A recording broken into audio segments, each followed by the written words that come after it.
In the Vietnam War, the jungle was not just a battlefield, it was a weapon. Every step forward could be the last. Every tree, every patch of mud, every shadow could be hiding death. American soldiers quickly realized they were not fighting a traditional enemy. They were fighting an invisible force that knew the land better than anyone. And the jungle itself seemed to be alive, watching, waiting. The heat was suffocating. The air was thick with humidity, heavy enough to make breathing feel like work. Sweat soaked through uniforms within minutes. Boots sank into mud. Insects swarmed constantly. Mosquitoes carried disease. Leeches clung to skin. The sound of distant gunfire echoed unpredictably, mixing with the endless noise of wildlife. And somewhere out there, hidden in the dense green maze, the Viet Cong were waiting. But bullets were not always the first threat. Often it was the ground beneath their feet.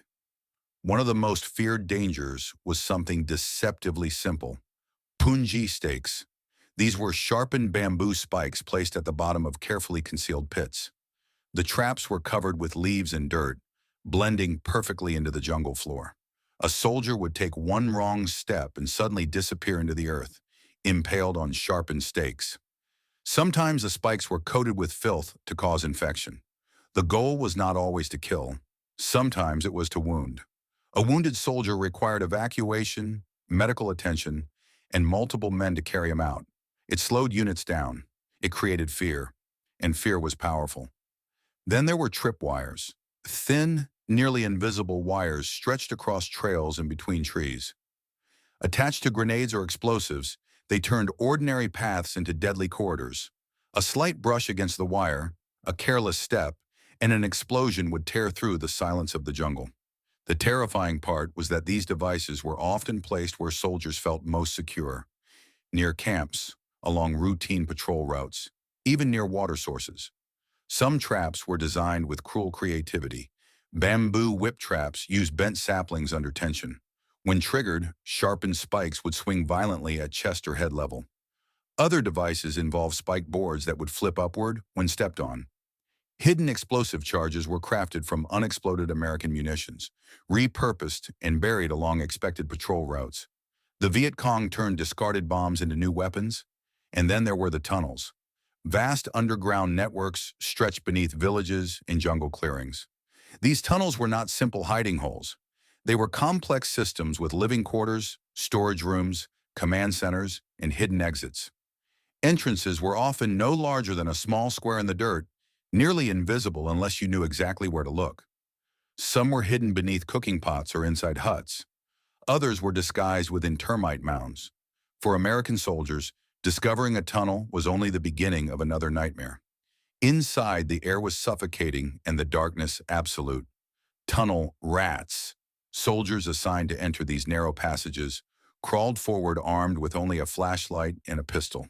They faced traps inside as well: concealed spikes, grenades rigged to doors, sudden drop shafts, and enemy fighters waiting in silence.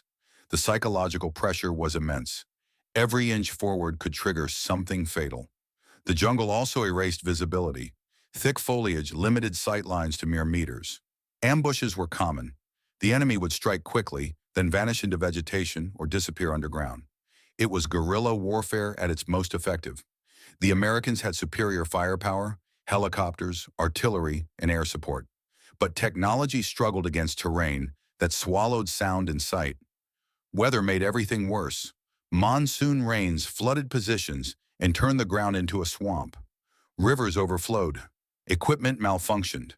Weapons jammed from mud and moisture. Soldiers endured constant exhaustion. Sleep was never fully restful. Even at night, flares and distant movement kept nerves on edge.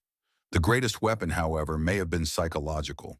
The uncertainty, the constant tension, the impossibility of knowing whether the next step was safe.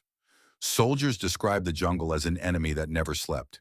It pressed in from all sides. It amplified every crack of a branch, every rustle of leaves.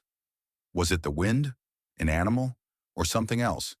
In many engagements, the Viet Cong did not need to win conventional battles. They needed to endure. They needed to outlast. By using traps, ambush tactics, and their deep understanding of the environment, They forced American troops into a war of attrition and morale. Each injury from a hidden spike, each explosion from an unseen wire, each comrade lost in an ambush, it wore down confidence. The war became as much about survival as it was about strategy. Patrols moved cautiously, scanning the ground constantly.